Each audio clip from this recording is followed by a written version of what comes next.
It's my honor to complete this Mount Rushmore, if you will, of observatory names with that of one of the most extraordinary of our 20th century heroes of science, Professor Lyman Spitzer, Jr.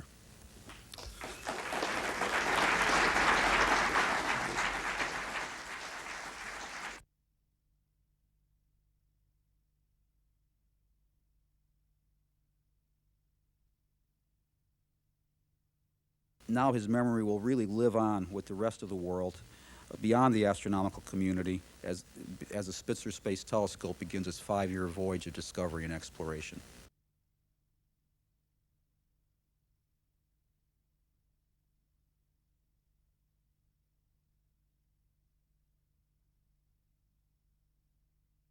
What you see in this zoom is this nebula in going from visible light to near infrared to mid infrared light. No one in my team, at least, and no astronomers that I know, I think could ever, in their wildest dreams, have expected to find a single region like this with so many stars currently in the process of being built. We're going to zoom in on a small portion of the nebula that's indicated there by the box, and this is now zoomed in on that portion, and you'll see there that there are stars here of all colors.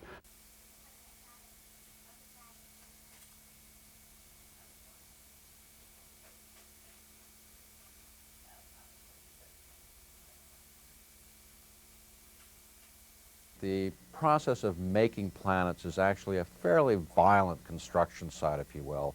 Things come together, they collide, they break into little pieces, they'll come back in together, and we're really seeing a much more violent process than perhaps we thought was there.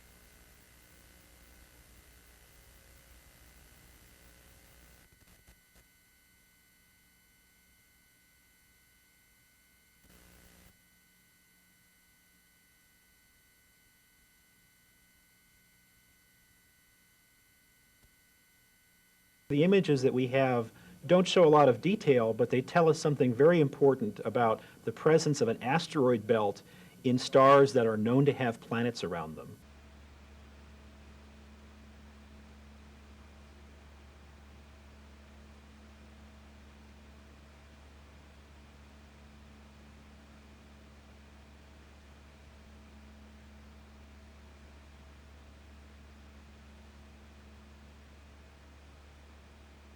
In 2005 will go down in the history books and the textbooks as being the year in which we have our first strong evidence for actually detecting light from a planet in orbit around a sun-like star.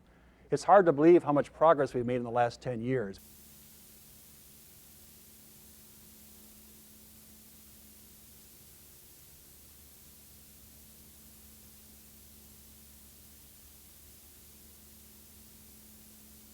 Over the next decade or so, we'll be able to give a very complete picture of how this system behaves and how solar systems like our own sun formed, and eventually be able to look for other terrestrial planets, possibly with signs of life.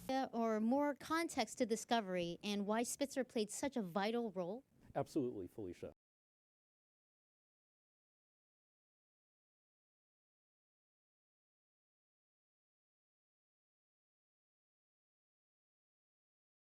Dr. Michael Guillon and his team have used our Spitzer Space Telescope to determine that there are actually 7 Earth-sized planets orbiting the nearby TRAPPIST-1 star about 40 light years away.